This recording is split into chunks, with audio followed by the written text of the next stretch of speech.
Chicken टंपोरे बना ली ना, मैं बोनलेस चिकन लिया वा ते 2 अदद चिकन दे ना ब्रेस्ट पीस लिया वा, मतलब 2 अदद फिले लिया वा। और मुझे पता है कि मुझे 1-2 कमेंट आने हैं कि प्यारी असमा ऐतकी तुसी कुर्बानी नहीं की ते प्यारियो भैनों ऐतकी असीं कुर्बानी नहीं की, करनी सीगी। ईद दी नमाज़ पढ़ के ना खा पी के ते फिर भाई गए सी बकरा लैन ते मंडी ही शॉर्ट हो चुकी सी। लिसे निक्के पिद्दे बकरे ते एड्डे महंगे 80-80 हज़ार दे ते 90-90 हज़ार दे। लास्ट टाइम जिस तरह के बकरे की हमने कुर्बानी की थी ना, उस तरह का बकरा 1,60,000 का मिल रहा था। क्योंकि भाई दस रहे थे कि नॉर्मल जो बकरा ना 1,20,000 का 1,30,000 का दे रहे थे, क्योंकि मंडी शॉर्ट हो चुकी थी तो बकरियां के मालक मुछलियां ने भी फायदा उठाया कि आपकी मर्जी के रेट लाने, क्योंकि लोग मजबूर आ, लोगों ने लेना ही लेना। तो वाकई इदा ही होया। पहले ऐसा होता था कि चांद रात को ही हम लोग ना लेकर आ जाते थे, लेकिन इस दफ़ा ही ऐसा हुआ कि ईद वाले दिन जाकर लाना पड़ा। लाना की पड़ा, आया ही नहीं गा, तो फिर कुर्बानी साड़ी कैंसल होगी। जाहिर है बजट के हिसाब से ही लेना होता है। अच्छा, इतने मैं अद्धे कप के बराबर सिरका ऐड किया वा, 2 चम्मच सोया सॉस ऐड किया वा, इतने कुटिया हुआ लसन ऐड किया वा, ये 1.5 चम्मच के बराबर लसन होएगा। 1 चम्मच के बराबर चिकन पाउडर ऐड किया वा, जी ढेली जी नहीं बनी, दरअसल ना थोड़ा सिला होया है, ऐसा ढेली जी तुहानूं लग रही है। तो अकॉर्डिंग टू टेस्ट नमक ऐड किया वा, 1/4 चम्मच के बराबर काली मिर्च ऐड की है, क्योंकि चिकन टंपोरे जरा लाइट जे ही अच्छे लगते हैं। तो 1/4 चम्मच तो थोड़ी जी ज्यादा होगी दादन मिर्च ऐड की है। इतने मैं सफेद मिर्च पाउडर भी ऐड कर रही हूँ, ये भी 1/4 चम्मच के बराबर ऐड करना वा। चिकन टंपोरा बना लेना बेसिक 2-3 इंग्रीडिएंट्स आ जो लाजमी ही ऐड करने होंगे। एक तो गार्लिक पाउडर, बेशक गार्लिक पाउडर ले लो या लसन फ्रैश कुट के वो तुम ऐड कर लो। इस तो अलावा चिकन पाउडर, चिकन मसाला या चिकन पाउडर ना मिल जाता है ईजीली ग्रोसरी स्टोर तो। मैं हत्था ने मिक्स कर दी क्योंकि इदा मैं ज़्यादा तसली होंगी है।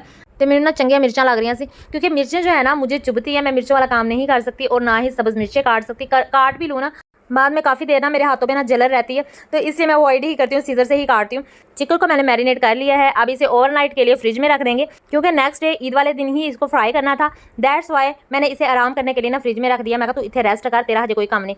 तो यहाँ पे मैंने ना 1 कप के बराबर मैदा लिया होगा और 3 से 4 चम्मच के बराबर कॉर्नफ्लोर है। एक्चुअली कॉर्नफ्लोर हमारा खत्म हुआ था, क्योंकि कॉर्नफ्लोर जितना मैदा होना उसका हाफ यूज़ होता है। अगर 1 कप मैदा ना आधा कप आपने कॉर्नफ्लोर लेना है। तो इसमें कलर डाला है, फूड कलर और काली मिर्च और नमक डाला है, ये 3 चीज़ें डाली हैं। इसके अलावा 1 अदद अंडा भी हमने इसके अंदर शामिल करना है, क्योंकि इसकी ही हमने कोटिंग करनी है और कोटिंग के लिए ही ये बैटर मैं रेडी कर रही हूँ। और ये ईद वाले दिन का सीन है और फ्राई करने के आधा घंटा पहले ही मैंने ये बैटर रेडी किया होगा।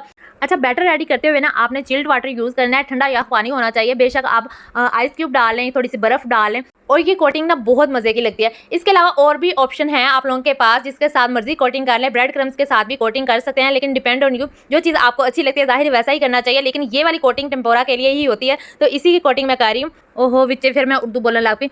अच्छा, जल्दी वीडियो लाइक कर दो, तो जो मेरे चैनल पर नवे हैं लाल बटन को क्लिक करके सबसक्राइब भी कर लो। नाल ही घंटी होएगी, घंटी बजा लिया करो। तुहानूं कह के थक गया घंटी बजा लो, तुसीं घंटी बजांदियां नहीं है। तो लास्ट व्लॉग ना तुहाडे कहण ते प्यारियो भैनों मैं लंबा बनाया सी, ते मेरियां कुछ भैणां शहजादियां जिहड़ियां वा उन्हां ने पूरा व्लॉग वेख्या वा, बाकियां ने वेख्या नहीं है। माड़ा मोटा अगे भजा भजू के वेख लैंदियां, पूरा व्लॉग वेखदियां नहीं है। हुण तुसीं ये भी सोचदे होणे कि चिकन नूं चिट्टा पाउडर क्यों लाता। ये मैदा लाया वा, काली मिर्च पाउडर ते नमक पा के ना मैदे च मिक्स करके अच्छी तरह पहला चिकन नूं ना मैदे दी कोटिंग करनी है, ड्राई मैदे दी। उस तो बाद आह जिहड़ा मिक्सचर आपां रेडी कीता वा एस बैटर च कोट करके ना फिर फ्राई करना वा। बड़ा ही आसान तरीका, फटाफट टंपोरे अपने रेडी हो जाते हैं। चिकन टंपोरे दी ना एक दिन ना मैं रेसिपी शूट कर ली, तो चिकन टंपोरा शूट करने तो बाद ना मैं आपदे छोटे भरा नूं टेस्ट करवा देनी है। उन्हें टेस्ट की कर लिया, उस तो बाद मेरे पिछे पै गया टंपोरा बना दे, टंपोरा बना दे। हुण आए दिन ना उहदी यही फरमाइश होंदी है कि चिकन टंपोरा ही बना के खवा दे, क्योंकि बनदा ही एड्डा मज़ेदार आ, सारिਆਂ ਦੇ ਮੂੰਹ 'ਚ पानी आ जाता वा वेख के। और छोटे भाई ने ही फरमाइश की थी कि ईद ते ना चिकन टंपोरा ही बना लियो, क्योंकि अगों पिछों ही अगर मैं बना के उन्होंने खवा देना बेचारे ते ईद ही हो जाती है। उन्होंने इन्ना पसंद है कि यार लंबियां लीकां जियां।